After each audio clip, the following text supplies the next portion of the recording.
Hello? Podcast Network Asia.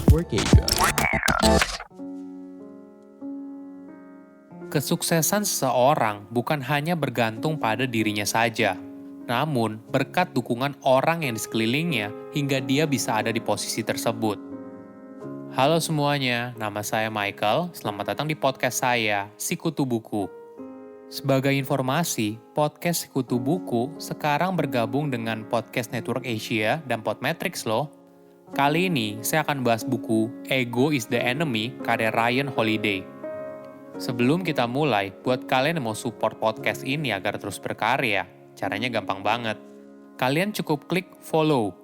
Dukungan kalian membantu banget supaya kita bisa rutin posting dan bersama-sama belajar di podcast ini.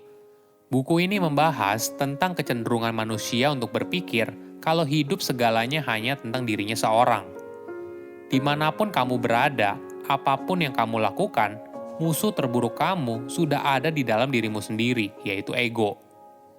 Sederhananya, ego adalah kepercayaan yang tidak sehat soal diri sendiri, sifat yang arogan, ambisi yang egois, dan sebagainya.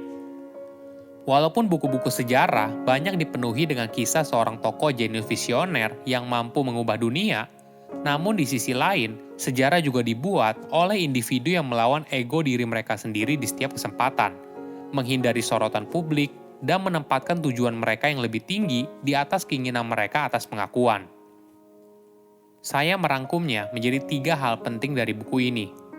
Pertama, hidup dengan tujuan, bukan passion. Banyak orang seringkali bilang kalau kita harus menemukan apa passion kita. Namun terkadang, ini bukanlah saran yang baik. Daripada fokus pada passion, sebaiknya seseorang fokus pada tujuan yang ingin dicapai. Ingat, sesuatu hal yang besar terwujud bukan hanya berasal dari kecintaan seseorang pada hal tersebut, namun juga dibutuhkan kerja keras terus-menerus hingga akhirnya apa yang awalnya hanya ada di imajinasi bisa tumbuh menjadi kenyataan. Orang Yunani menggunakan kata euthymia yang berarti kita tahu jalan apa yang kita inginkan dan tetap berada di sana tanpa terganggu. Kepercayaan diri berasal dari sesuatu yang membutuhkan waktu dan tenaga hingga akhirnya menjadi seorang ahli. Seringkali, orang menggunakan passion seperti emosi yang membabi buta, hingga akhirnya passion itu menjadi sebuah delusi dari ego mereka sendiri. Contohnya begini, orang yang punya passion akan memberitahu kamu apa yang akan mereka lakukan, tapi mereka tidak pernah menunjukkan kemajuan apapun.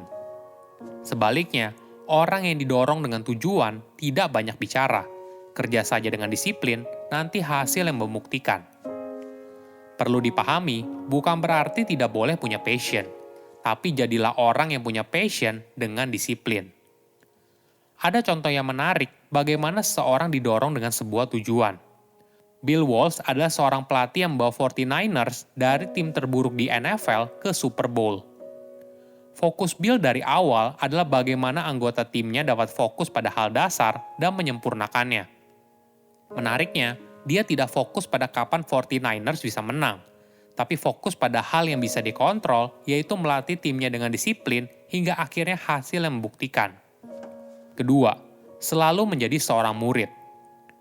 Pemimpin yang hebat dan pemikir yang bijaksana merupakan pembelajar seumur hidup. Mereka memiliki kepribadian untuk selalu penasaran dalam hidup dan punya disiplin untuk selalu belajar. Ketika seseorang mulai menjadi ahli, biasanya orang tersebut mulai menjadi terlalu percaya diri dan lupa bahwa apa yang diketahuinya sangat terbatas. Ego di dalam diri membuat kita percaya kalau kita tahu segalanya. Kenyataannya, akan selalu ada hal yang baru untuk dipelajari. Akan selalu ada orang yang lebih baik dari kamu. Kenyataan ini akan membuat kita menjadi pribadi yang rendah hati. Ada contoh yang menarik. Kirk Hammett adalah seorang gitaris yang bertalenta pada tahun 80-an. Bakatnya membuat Kirk direkrut oleh Metallica pada tahun 1980. Ini merupakan kesempatan yang menjanjikan di mana dia bisa menjadi bagian dari salah satu grup band terkenal pada masa itu. Namun, Kirk sadar kalau dia masih harus banyak belajar. Dia lalu menolak tawaran tersebut dan berguru pada seorang gitaris jenius bernama Joe Satriani. 3 tahun kemudian, Kirk baru mengambil tawaran dari Metallica dan mendapatkan penghargaan yang pantas atas hasil kerja kerasnya. Seorang murid sejati ibaratnya seperti sebuah spons, menyerap apapun yang ada di sekitarnya, belajar sebanyak mungkin. Ini adalah mindset yang harus dimiliki apabila seorang ingin menjadi ahli. Kamu harus selalu belajar. Setiap hal dalam hidup pasti punya sesuatu untuk kita pelajari. Jangan biarkan ego menghalangi kamu untuk mendapatkan kesempatan tersebut. Misalnya seperti ini. Ego memberitahu kamu kalau kamu tidak perlu melakukan hal yang bersifat operasional karena merasa kalau kamu sudah terlalu hebat. Padahal, jika kamu merupakan seorang pembelajar, kamu akan menghargai setiap kesempatan yang muncul untuk meluangkan waktu dan tenaga demi belajar. Ini merupakan investasi kamu di masa depan. Mindset ini hanya bisa muncul apabila seorang punya kerendahan hati. Menyadari kalau apa yang kita ketahui masih belum cukup, dan itulah yang membuat kita masih harus terus belajar. Ada latihan yang menarik. Kamu bisa melatih kerendahan hati dengan meluangkan waktu untuk melatih anak baru. Kegiatan ini akan menyadarkan kamu ternyata masih banyak hal yang belum kamu pahami. Di sisi lain, kamu akan menghargai atas kerja keras yang sudah kamu lakukan untuk sampai di titik ini. Ketiga, belajar percaya melalui delegasi. Apakah kamu sulit percaya pada anggota tim atau orang lain? Atau merasa kamu tidak bisa memberikan orang lain sebuah tugas karena hasilnya tidak sebagus yang kamu kerjakan? Ini adalah tanda serius kalau ego kamu harus diatur. Ketika kamu memiliki jabatan yang semakin tinggi atau bisnis yang kamu jalani semakin besar, konflik batin dengan ego akan semakin nyata. Kamu mungkin awalnya mendapatkan penghargaan atas kerja keras yang sudah kamu lakukan. Kali ini, tugas kamu berubah. Kamu harus mendelegasikan pekerjaan itu kepada orang lain. Ini yang kadang sulit. Ego membuat kamu merasa hanya dirimulah yang bisa melakukannya dengan benar. Padahal, jika kamu menggunakan waktu orang lain dengan baik, maka kamu akan mendapatkan manfaat yang besar. Kamu bisa menggunakan waktu tersebut untuk fokus mengerjakan hal lain. Kegagalan dalam delegasi sangatlah merugikan. Ada contoh yang menarik dari pemilik produsen mobil bernama John DeLorean. Dia meninggalkan pekerjaannya di General Motors untuk memulai perusahaannya sendiri, karena dia yakin kalau dirinya memiliki pemahaman yang lebih baik tentang bisnis manufaktur mobil daripada bosnya dulu. Di perusahaan baru tersebut, John menghindari struktur perusahaan. Sebaliknya, dia ingin terlibat dalam setiap keputusan. Delegasi yang buruk membuat perusahaan miliknya gagal dan berakhir dengan kebangkrutan. Ada fakta yang menarik. Seringkali kita melihat kesuksesan seperti sebuah kisah dramatis perjuangan seorang diri. Walaupun tentu saja, diri kita juga berperan penting dalam kesuksesan tersebut, namun kita tidak bisa menghilangkan faktor dukungan orang lain dalam mendorong kesuksesan yang kita miliki.